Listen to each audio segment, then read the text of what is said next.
पर बहुत कम हथियार और विमानों को रखा है। ईरान के आसपास से हथियारों को जॉर्डन के बेस पर भेज दिया गया था, लेकिन ईरान अब लगातार जॉर्डन पर हमले कर रहा है। ईरान के सटीक प्रहार के बाद अमेरिका ने दावा किया है कि ईरान को चीन और रूस जैसे देशों से मदद मिल रही है।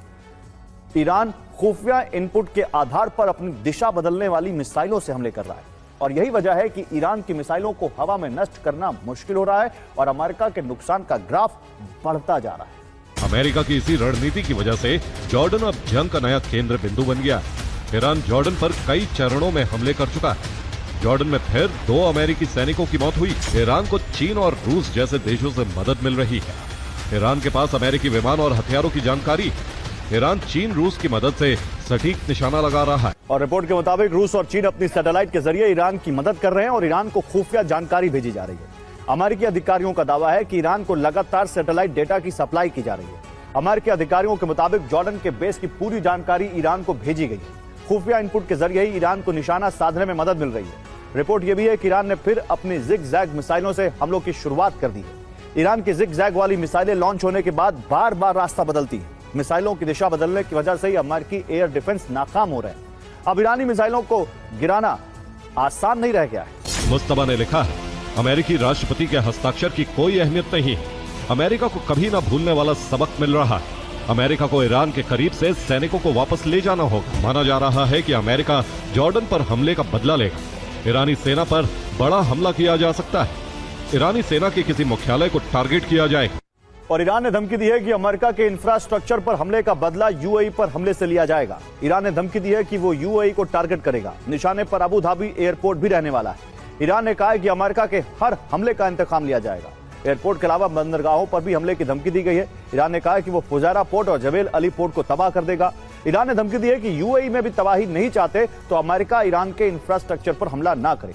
पिछले दिनों अमेरिका ने ईरान के कुछ पुलों को ध्वस्त किया था, जिसके बाद से ईरान भड़क गया है। आईआरजीसी ने अब प्रहार होने पर बड़े हमले की चेतावनी दी है। ईरान इजराइल के रेल नेटवर्क को टारगेट कर सकता है। इजराइल में रेल ब्रिज को भी निशाना बनाया जा सकता है। इजराइल पर हमला करके ईरान यूएस पर दबाव बढ़ाएगा। 40 दिनों की जंग में यूएस के 15 बेस पर हमले हुए थे।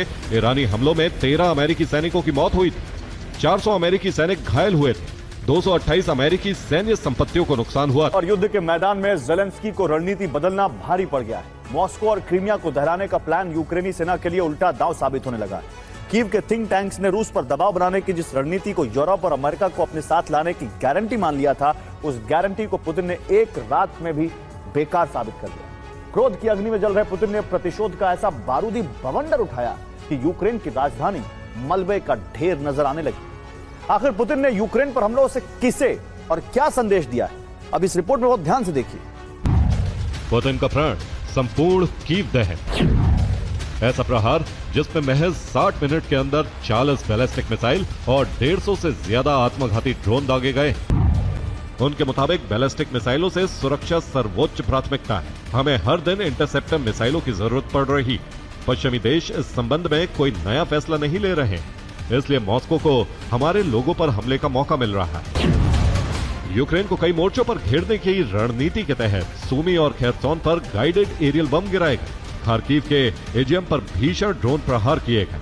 जयपुरीजिया में यात्री ट्रेन पर ड्रोन से हमला किया गया और ओडेसा के तट पर आने वाले विदेशी जहाजों को भी निशाना बनाया गया, जिसका प्रमाण यह है कि यूक्रेन ने पश्चिमी देशों के हथियारों के दम पर मॉस्को और क्रीमिया में हमले तेज किए।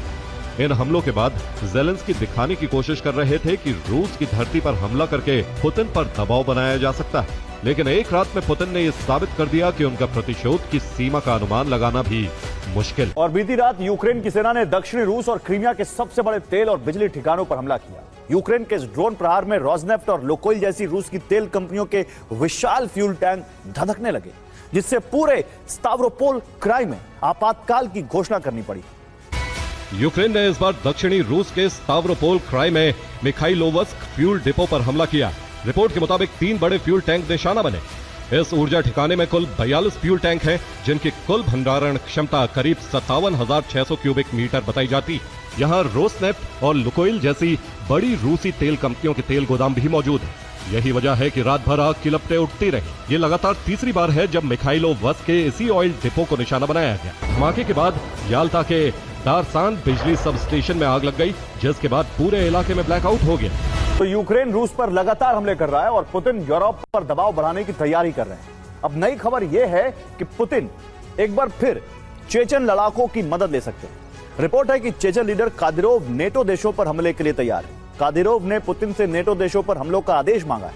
माना जा रहा है कि एस्टोनिया और लातविया जैसे देशों के खिलाफ मोर्चा खोला जा सकता है। चेचन नेता कादिरोव ने पुतिन से नाटो देशों पर हमले का आदेश मांगा है।